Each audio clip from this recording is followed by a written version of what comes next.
estavam levando droga para Belém. Para Belém. A gente ia tentar interceptar esse barco em um desses braços de rio lá do Complexo do Marajó. E foi aquela... eu adorava, ainda gosto, né, cara? Mas quando era novo, eu gostava mais. Daquelas coisas assim, de acionava no meio da tarde, quase no final do expediente, ó, tem que ir, assim, pô, vamos pra lá hoje à noite, vamos pra lá amanhã de manhã, a gente vai pra casa, arruma tudo, entendeu? Várias vezes as coisas aconteciam dessa forma. E aí a gente juntou uma turma para embarcar num recreio que foi alugado com dinheiro da Polícia Federal, para a gente, né, poder navegar naquela região sem levantar suspeita também, né? E tentar abordar os caras num outro barco que vinha, não do mesmo tamanho, mas, porra, fazer uma abordagem com um navio recreio. Tu imagina, você faz uma abordagem com um barco pequeno, né? Aí a gente, num determinado momento, parou lá num determinado local que o cara que era piloto do barco, né? Achava que era melhor a gente ficar no local que a gente só tinha comunicação via satélite. Mas para eles vocês tiveram que falar a verdade, ou não? Ali, cara, não tem como você não falar a verdade. Você fala, explica mais ou menos o que vai acontecer, porque a gente não tinha o recurso da embarcação, né? Tinha que alugar a embarcação com alguém, e você está no local, querendo ou não, você está no local que não tem sinal de celular, o único sinal que você tem é via satélite. A única pessoa que tinha o telefone via satélite para falar alguma coisa dali para fora era o delegado que estava na operação, que era o chefe da DRE na época. E não tinha mais, nem o barco tinha rádio, cara. Não tinha rádio, não tinha comunicação nenhuma. Aí, e o cara não tem para onde ele ir, né? A gente parou num local ali, num braço de rio daquele ali, num local, num pier abandonado, uma casa abandonada ali, e ficamos ali. Ficamos ali uns 2 dias ali, aguardando o cara passar. Na primeira noite, logo quando a gente chegou, né? Aí o pessoal chega, para o barco, aí o pessoal se organiza para, vai ficar todo mundo acordado, né? Vamos fazer aquele quarto de hora ali para ficar um acordado. Aí eu tô no meu quarto de hora, daqui a pouco eu olhei assim, tô eu e outro colega, eu olhei lá embaixo no rio, assim, vindo uma luzinha, apareceu uma luzinha assim, da embarcação, o farol mesmo daquele, cara, que siribim, né? Que a gente chama de siribim, o cara vai procurando ali, vai margeando ali, e procurando, navegando no escuro, né? Noite sem lua, escura pra burro. Aí eu, olha lá o barco. Aí acordamos o cara do piloto, né? O cara, na hora que ligou o barco, aí começa a acordar todo mundo. Ó, tá vindo o barco.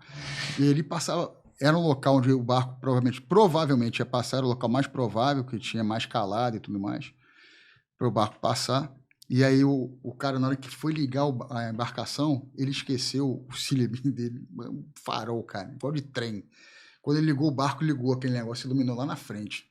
Aí, apaga. Quando ele apagou, o outro barco me apagou. Falei, caramba, são eles. É agora.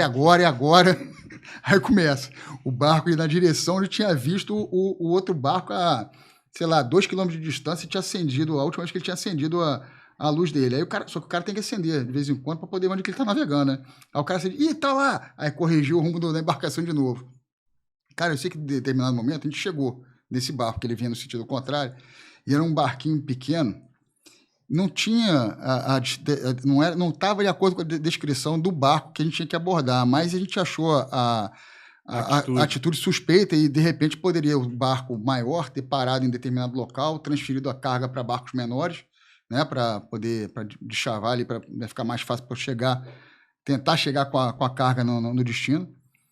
Aí esse barco, cara, o nosso barco era grandão, tinha 2 andares de altura, sei lá, 3 andares de altura, um barco grande, um recreio. E começou a navegar do lado desse barco menor. E a gente começou a gritar, gritando, para o barco! Tudo no improviso, né, cara? Hoje tem toda uma técnica para você fazer uma abordagem de uma embarcação, né? Mas a gente não tinha esse recurso de embarcação que hoje a gente tem lá no Amapá, por exemplo. A gente tem um Nepon lá, tem um Gepon, né? Um Nepon, aliás. E, de repente, cara, apareceu um cara correndo em cima do barco. O cara atravessou assim, correndo no teto do barco. Pulou, saiu da proa, caiu na popa e entrou assim dentro do barco. E o barco não parava. Aí eu tomei a atitude de começar a fazer uns disparos na água. Eu tava com uma calibre 12, uma Spaz 15. Cara, que ainda bem que o departamento aposentou aquela arma. Arma ruim, cara. Aí comecei. E bum, bum, bum na água na frente do barco. Aí começou os outros colegas também a atirarem, fazerem disparos, né, de advertência, deixando claro que a gente estava no meio da selva amazônica, então não tinha perigo de acertar ninguém, fazendo disparo na água. Só que, cara, com aquela barulheira dos dois barcos, um emparelhado com o outro, motor ligado, ninguém escutava nada, cara. Aí eu não sei de onde que eu tirei que quando o nosso barco emparelhou com o outro, todo mundo ia pular para dentro do barco, todo mundo, eu digo assim, pelo menos uns 2, 3 colegas que estavam ali, ia pular para dentro do barco para poder fazer o cara parar o barco. A gente não via ninguém, cara. Tava todo mundo dentro do casario do barco ali, do outro barquinho. Cara, eu pulei, quando eu vi, eu pulei sozinho no outro barco. Eu caí no telhado do barco, cara. E aí a minha embarcação começou a se afastar. Cara, eu só me lembro dos colegas com aquele olho de Mônica, assim. O Arthur ficou, volta. Falei, caramba, ferrou, vou morrer, os caras vão me matar, é agora. Aí eu falei, não vou morrer nada. Eu pulei na popa do barco, aí dedicaram com uma portinha, cara. Cara, entrei com tudo naquela porta, arrombei com tudo e gritando igual um louco. Ah! Cara, um maluco, eram 2 caras. Um pulou dentro, depois a gente soube que eram 2. Um pulou dentro d'água. Depois a gente achou, tá, pessoal? O cara pulou, mas a gente achou. Ele tava bem pertinho da margem, ele pulou e se escondeu. Aí depois a gente foi atrás e conseguiu retirar o cara da água. E o cara que ficou, cara, sem sacanagem, o Renato, o cara se cagou na hora. Sem sacanagem, o cara ficou na calça, cara. O cara tomou um susto. Aí, para resumir a história, não era barco nenhum tava transportando droga, e era um barco que tava transportando açaí. Os caras acharam que a gente era pirata, porque ela tem muita pirataria na região, né? Achou que era um barco de pirata mesmo, que ia roubar os caras. Os caras tinham medo, que ali naquela região tinha muita ação de pirataria. Os caras tinham medo e estavam navegando à noite. E à noite. E aí, cara, tudo mal entendido, entendeu? E lá, cara, as pessoas, né, são muito humildes, né, cara? Tem pouca informação. A gente acha que porque como a gente mora aqui, a informação que a gente tem, o conhecimento que a gente tem de tudo, da vida de tudo, né? Da estrutura das instituições, da estrutura política, né? A organização da sociedade que a gente tem, a ideia que a gente tem aqui, é completamente diferente dos caras que estão lá, né, no interior desse. O cara esse, às vezes, nunca viu uma televisão na vida dele, entendeu? Por mais que pareça estranho, né, para as pessoas que estão em casa escutando, mas é normal, cara. É normal. É gente que nasce, cresce e morre no meio daquele lugarzinho ali, lá no meio da selva, entendeu? Numa aldeia, às vezes, no máximo, o cara conhece uma aldeiazinha pequenininha, entendeu? Que a vida do cara é sair com o barquinho, pescar, ou então ir catar açaí no meio da selva, entendeu? E aí, bicho, quando a gente chegou e gritava polícia, meu irmão... Os caras só queriam saber de ir embora, achando que era pirata, né? Aí depois a gente acabou encontrando outro cara que pulou na água, pedimos desculpa. E continuamos no trabalho. Então, assim, não é a mesma emoção, entre aspas, que a gente tem aqui, as emoções que a gente tem dentro de uma comunidade no Rio de Janeiro.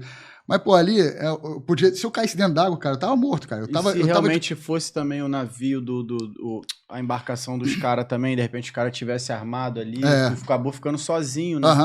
Exatamente. Fiquei sozinho. Podia ter acontecido um monte de coisa ali. O mais básico ali que podia ter acontecido. Na minha empolgação ali, né, querendo, na minha proatividade, né, irresponsável, pulei sozinho dentro do barco.